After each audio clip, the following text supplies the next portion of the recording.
مرحبا ويعطيكم ألف عافية. اليوم رح أعمل معكم معمول الجبنة من الحلويات الشتوية المميزة، وفعلا مميزة. طبعا المعمول الجبنة بختلف الطعم تماما عن معمول الفستق، معمول التمر. وهو من التراث اللاذقاني، أهل اللاذقية مشهورين فيه. تابعوني لنهاية الفيديو، لا تنسوا اللايك للفيديو، الاشتراك بالقناة، تفعيل زر الجرس ليصلكم كل جديد.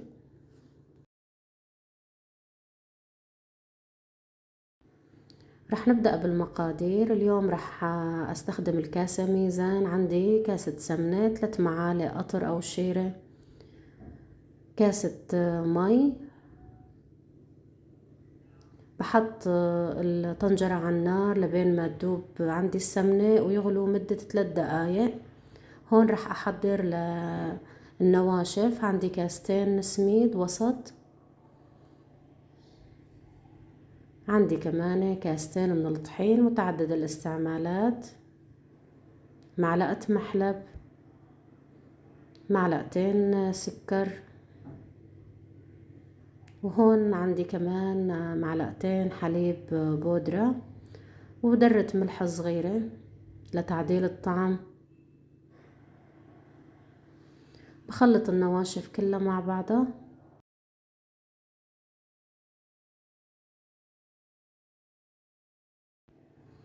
هيك صارت عندي جاهزة السمنة، غلت مدة 3 دقايق. فورا بضيف عليهم النواشف اللي حضرناهم مع بعض مع التحريك السريع، يعني مدة دقيقتين كافية.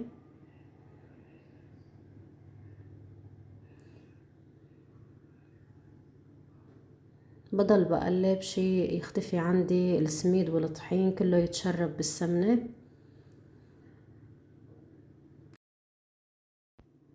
صارت عندي العجينة جاهزة، وبجيب صينية فورا هي سخنة، بنزل العجينة بالصينية وببلش أعجن فيها.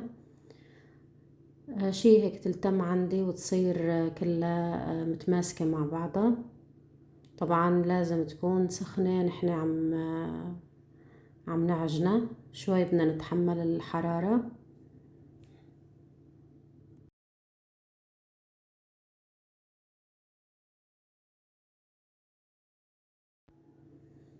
بعد ما صارت العجينة جاهزة راح أخليها ترتاح مدة 6 ساعات. بغلفها هيك بالنايلون وبدخلها التلاجة من تحت. هون هي الجبنة ممتازة للحلويات، بدون ملح، للحلاوة الجبن، للكنافة وللمعمول طبعا. كل أنواع الحلويات اللي بنستخدم فيها الجبنة بنستخدم هي النوعية. راح أفرمها هيك كلها لمكعبات صغيرة.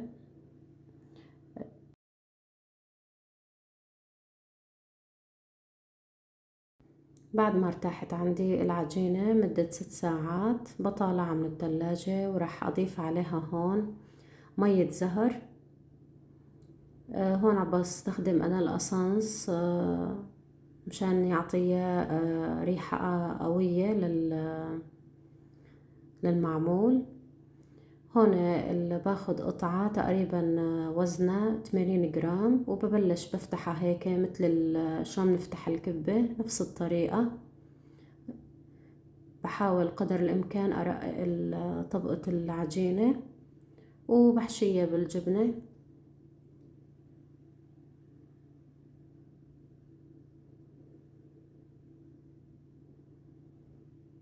راح أسكرها هيك، يعني بحاول إنه ما تبين الجبنة أبدا، وبطبطب عليها هيك على الخفيف، وبتصير عندي جاهزة. راح أعمل معكم وحدة تانية. فينا نخزنهم بالفريزر، نعبيهم بعلب، وإمت ما حبينا بنخبزهم بالفرن. هيك صار عندي المعمول جاهز. راح أدخلهم الفرن على درجة حرارة 200 على الرف الوسط، بشغل بس من تحت. فورا هن سخنات راح أرش عليهن سكر البودرة بزينهم بالزينة اللي منحب نحن نزين فيها. رح أزينهم بالفستق الحلبي، وهيك صاروا جاهزات للتقديم. ما شاء الله ريحتهم وطعمتهم جدا لذيذات، وبنصحكم فعلا تجربوهم. هيك خلص الفيديو عندي، بتمنى يعجبكم. شكرا لحسن المتابعة، وانتظروني بفيديوهات جديدة إن شاء الله.